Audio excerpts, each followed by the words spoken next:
Bueno, comenzamos con los tipos de actuaciones más frecuentes. Vamos a comentar en este tema de forma bastante sucinta los tipos de obras principales tipos de obras que se suelen realizar en las actuaciones de defensa costera. Por un lado tenemos la construcción de diques y espigones, que consiste normalmente en la colocación de unas barreras de piedra o de hormigón cuyo objeto es alterar el oleaje, las corrientes, para influir directamente en la dinámica sedimentaria y conseguir el equilibrio en determinadas playas. Estos diques pueden ser de bloques de piedra grandes, de cantera, o prefabricados de hormigón de distintas formas que en ambos casos precisan de una adecuada colocación, como si de las piezas de un puzzle se tratase. Por otro lado, tenemos el dragado y los aportes de áridos. Los dragados consiste en extraer sedimentos del fondo marino, bien de puertos para aumentar su calado, o bien de determinadas zonas del fondo marino que previamente han sido identificadas y estudiadas como aptas para poder aportar esos sedimentos en las playas que son regresivas. Los sedimentos, como regla general, deben tener una granulometría igual o superior a la que se presenta en cada una de estas playas.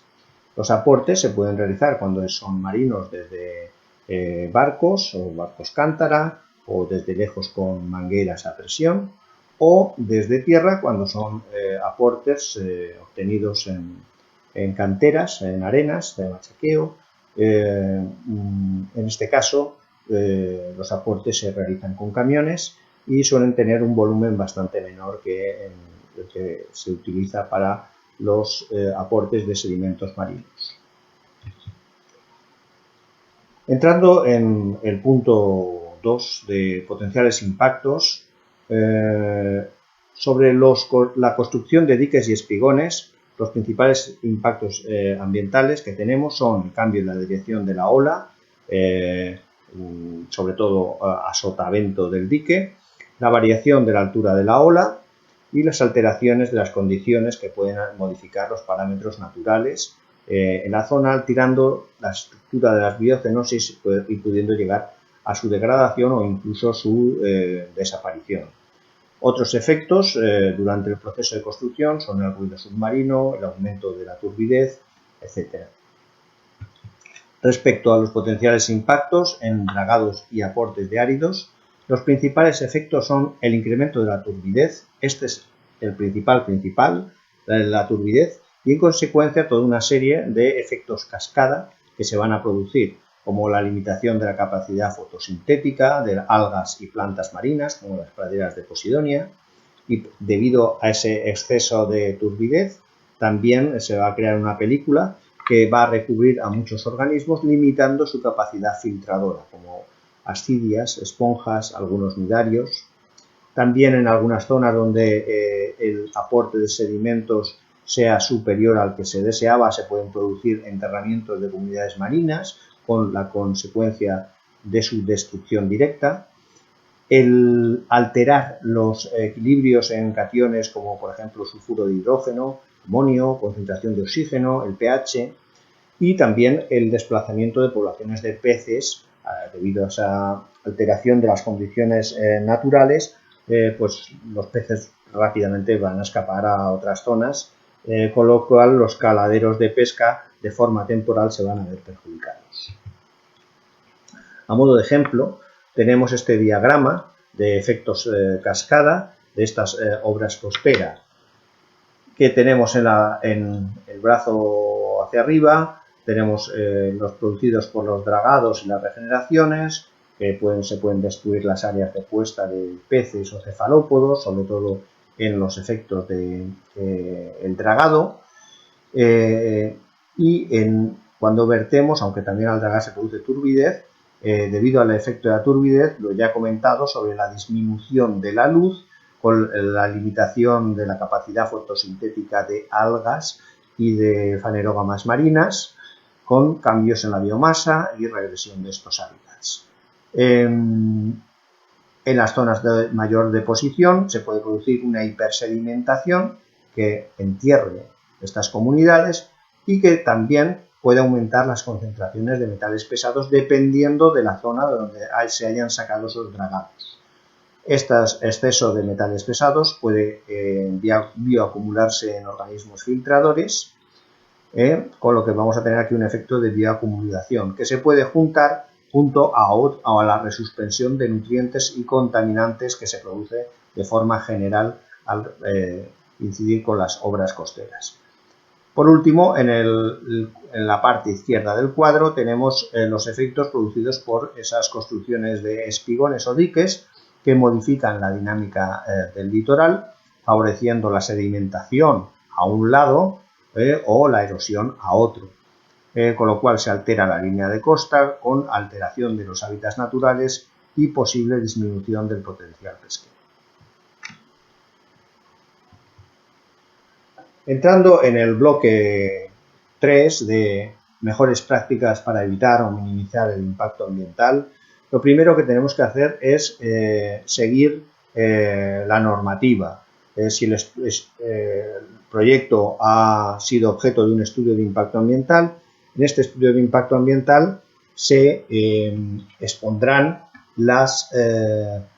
observaciones, la identificación de biocenosis o hábitats sensibles y se pondrá toda una serie de condiciones para no afectar o para garantizar su conservación. Por otro lado, la declaración de impacto ambiental puede corregir esas conclusiones del estudio de impacto ambiental o aportar incluso otros requerimientos ambientales para que se tengan en cuenta. Por otro lado, tenemos el informe de compatibilidad ambiental que ya habíamos comentado en el tema 2 y el plan de vigilancia ambiental o un plan de vigilancia de vertidos de dragados.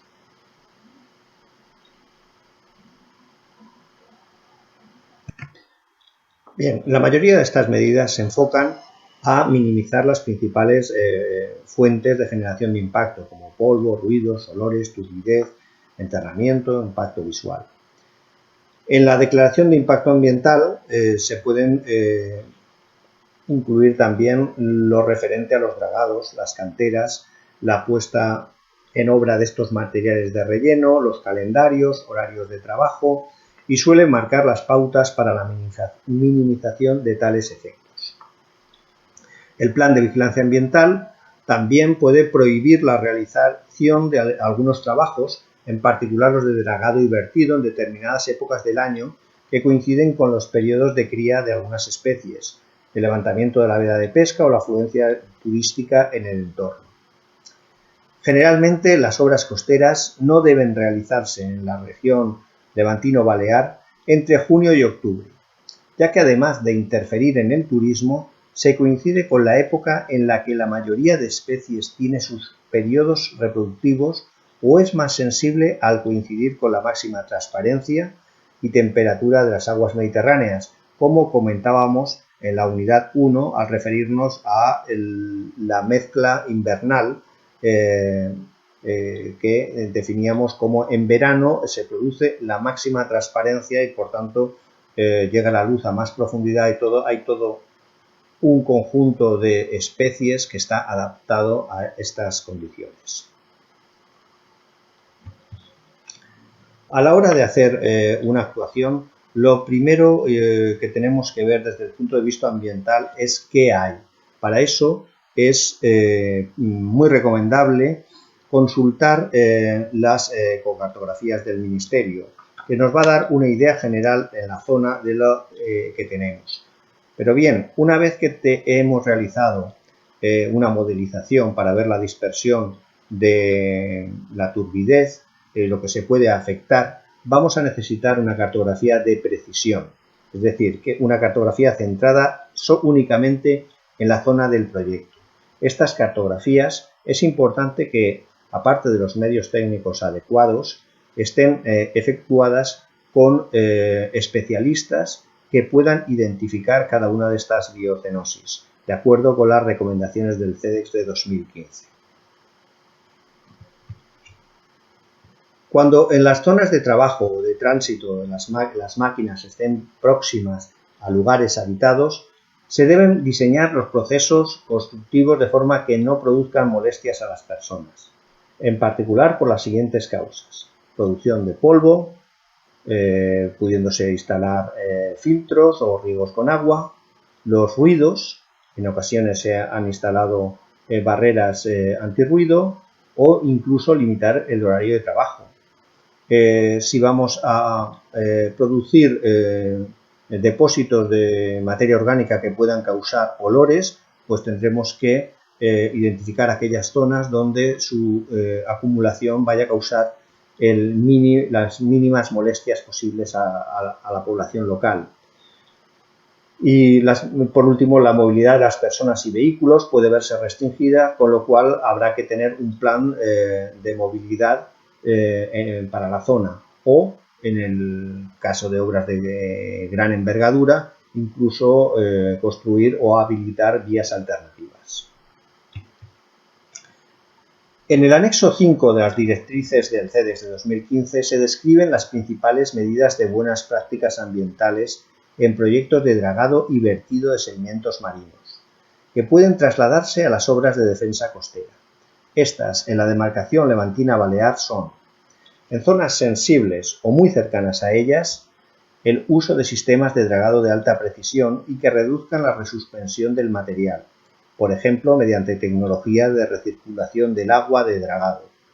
o el empleo de cortinas antiturbidez que impidan el paso de sedimentos en suspensión hacia las zonas aledañas sensibles, especialmente en las zonas que tienen unas condiciones de bajo hidrodinamismo. En las zonas con caladeros cercanos, zonificar el área para habilitar las operaciones de pesca que puedan realizarse y no que se queden sin poder llevarse a cabo en una amplia zona. Y en las zonas de interés arqueológico, aunque los estudios arqueológicos y el proyecto ha tenido que someterse al estudio de impacto ambiental, ya deben de estar incluidos en él, pero si no, siempre es conveniente consultar la bibliografía o especialistas que conozcan la zona para la ubicación o posible ubicación de pecios y la comprobación durante las operaciones de dragado o vertido de sedimentos que no se va a afectar a este patrimonio arqueológico.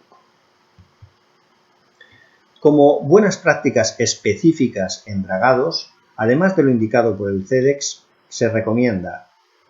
optimizar las necesidades del dragado y efectuar un seguimiento de la geometría del mismo, con cotas, volúmenes, etc. Realizar una adecuada planificación con atención a los fenómenos de dispersión por corrientes, etc. Ajustar los condicionantes naturales de la zona a la obra, altura de ola, dirección y velocidad de corrientes, que pueden implicar pausas en la ejecución del dragado. Evitar el rebose de los sedimentos. En zonas de bajo hidrodinamismo, instalación de barreras antiturbidez, por ejemplo, cercana a puertos. En zonas con presencia de cetáceos, limitar el ruido submarino.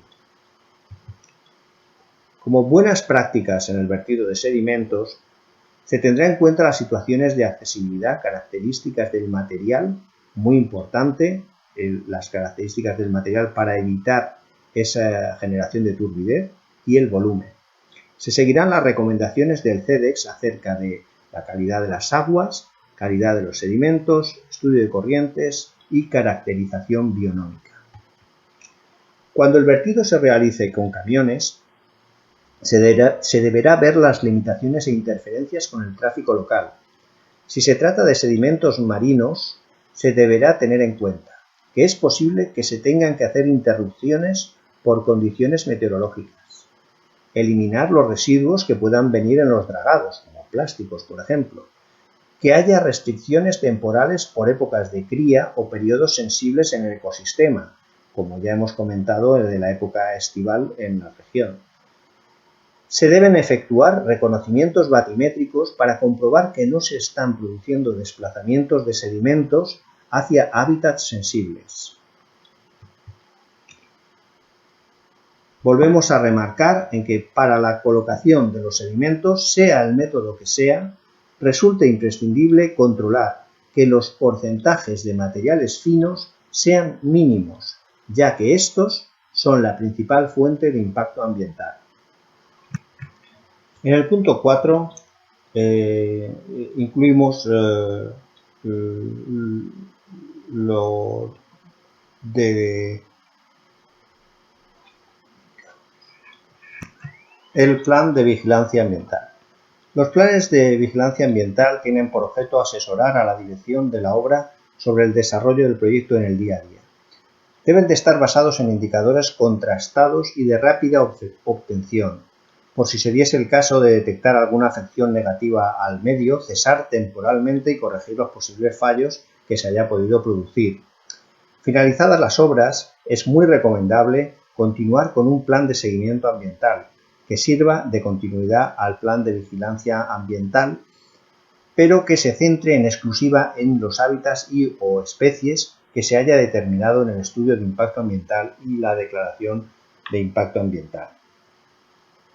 En esta imagen, por ejemplo, tenemos un sensor de turbidez instalado cercano a una obra marítima y que puede estar transmitiendo en directo las concentraciones y las variaciones que se producen. Dependiendo de las características de la zona de dragado y su entorno, se podrán incluir los siguientes controles. A. Seguimiento en continuo de parámetros físicos como turbidez, ruido, corrientes, etc. En caso de que se observen valores no deseados, se debe interrumpir la obra para que se corrijan. B. Con muestreos periódicos, no con tanta intensidad como en el caso anterior, y en función de lo que se especifique en la guía, los muestreos se centrarán en la calidad de las aguas, calidad físico-química, se incluirá un control microbiológico en el caso de existir zonas de baño, de cultivos marinos o cualquier figura de protección ambiental próximas a la zona del dragado. Se estudiarán las posibles afecciones a los hábitats o especies protegidas, con especial atención a la deposición sobre los mismos del material particulado. En el caso de proximidad a caladeros o a zonas de marisqueo, seguimiento de los efectos sobre los recursos pesqueros y marisqueros. También sobre los efectos sobre el patrimonio arqueológico, en cuanto a que la actuación no provoca daños al patrimonio arqueológico no catalogado en el caso de zonas de dragado próximas a zonas de interés arqueológico. Sobre los efectos en infraestructuras y servicios en el caso de existir próximas a esas zonas de actuación. También tenemos que tener previsto un plan de actuaciones ante situaciones de emergencia ambiental. Para ello se dispondrá de un plan en el que se identifiquen y evalúen las situaciones de emergencia ambiental y en el que se establezcan los mecanismos de alerta a las autoridades competentes y los mecanismos de coordinación con los planes de contingencia, territoriales, municipales, interiores y de autoprotección, en el caso de una emergencia ambiental. Una vez solucionada la emergencia, el promotor remitirá a la autoridad competente un informe sobre la situación de emergencia ambiental acontecida y las medidas tomadas para su solución. Niveles de referencia. Bien, el plan de vigilancia tiene por objeto obtener una serie de parámetros y de valores, pero para poder determinar los umbrales de riesgo ambiental tenemos que valorarlos con arreglo a unos niveles de referencia. En este sentido, el Real Decreto 817 de 11 de septiembre de 2015 establece una serie de criterios para el seguimiento y evaluación del estado de las aguas superficiales y las normas de calidad ambiental, y define los valores de referencia para cada una de las masas de agua y sus respectivas zonas. En el anexo 6 del documento sobre las estrategias marinas se especifican los distintos indicadores, metodologías y valores de referencia. Así pues, los contenidos referidos en el Real Decreto 817 de 2015 son o pueden ser una referencia muy útil a la que referirnos en los parámetros que se hayan identificado en el Plan de Vigilancia Ambiental y en las mejores prácticas ambientales referidas en el capítulo en el capítulo 5 del manual, pero en estas prácticas que estamos viendo ahora. Para el caso de parámetros en los que no haya un nivel de referencia establecido, este deberá fijarse de acuerdo con un patrón control que se tomará en la zona ambientalmente semejante, igual profundidad, corrientes, hábitat, etc., más próxima. Al menos se tomarán 3 muestras separadas entre sí un mínimo de 200 metros. Y para la comparación entre los controles y los puntos de seguimiento se efectuará mediante análisis de varianza, considerándose la existencia de diferencias significativas cuando el factor de probabilidad P sea menor o igual a 0,05. En tal caso, se deberán emprender las acciones definidas en el Plan de Vigilancia Ambiental, detener dragados, esperar que las condiciones meteorológicas se restablezcan, corregir métodos de vertido o extracción, etc. A modo de ejemplo, estos niveles de referencia son los referidos en el Real Decreto 817/2015 y nos aportan una serie de para cada uno de estos indicadores, por ejemplo, clorofilas, el índice POMI que se utiliza para la Posidonia oceánica, el índice Carlit, por ejemplo, como un indicador para el hábitat de arrecifes, o el indicador BOPA, que es un índice entre las cantidades de crustáceos, anfípodos y poliquetos para valorar el estado de los hábitats de arenas, o las concentraciones que tenemos pues, de amonio, nitritos, nitratos y los límites que están referidos a unas determinadas valoraciones y que nos van a dar si la zona se encuentra en un estado muy bueno, o por el contrario deficiente o malo. Esto también lo podremos comparar con las estaciones de referencia que haya en la zona y que podamos obtener una serie temporal de estos valores. Con respecto a la periodicidad, esta será variable siendo mayor para el caso de los indicadores físico-químicos y siempre que se pueda, este debería ser en continuo para poder actuar de una forma eficaz. Para el caso de los indicadores de especies y hábitats, el nivel de muestreo, dada la complejidad de la toma de muestras y el tiempo que se precisa para su procesamiento, los muestreos pueden ceñirse a el estado inicial, que puede ser el mismo que el que se hubiese detallado en el estudio de impacto ambiental, si no hubiesen pasado más de 2 años, el estado final y, si la duración de la obra fuese superior a los 2 años, uno intermedio. Los muestreos deberán efectuarse siempre en las mismas épocas, ya que las biocenosis bentónicas en el Mediterráneo están sujetas a una fuerte temporalidad y sus valores pueden no ser comparables si estos se han tomado en diferentes estaciones. Bueno, llegamos a la última parte, que es el plan de seguimiento ambiental. Comienza al concluir el plan de vigilancia ambiental y es una continuidad de este. Es de especial importancia cuando las obras se han realizado próximas a espacios protegidos o incluidos en la Red Natura 2000, o bien se ha realizado en zonas con presencia de hábitats o especies de interés prioritario, ya que muchas de estas comunidades experimentan alteraciones algún tiempo después de haberse producido la perturbación ambiental. Los parámetros se centrarán en el seguimiento de hábitats y especies y tendrán la misma periodicidad que en el plan de vigilancia ambiental. El seguimiento de parámetros físico-químicos se efectuarán con una periodicidad entre 1 y 3 meses, no ya diario o en continuo como se hacían en el plan de vigilancia ambiental. Las estaciones de muestreo serán las mismas que en el plan de vigilancia ambiental, así como el mismo número de réplicas para favorecer su comparación estadística. La duración del seguimiento ambiental es aconsejable que tenga una duración superior a los 2 años desde la finalización de la obra. Resulta imprescindible que tales trabajos estén realizados por personal acreditado y, en el caso del trabajo con hábitats y especies, por especialistas. Y nada más, muchas gracias por vuestra atención.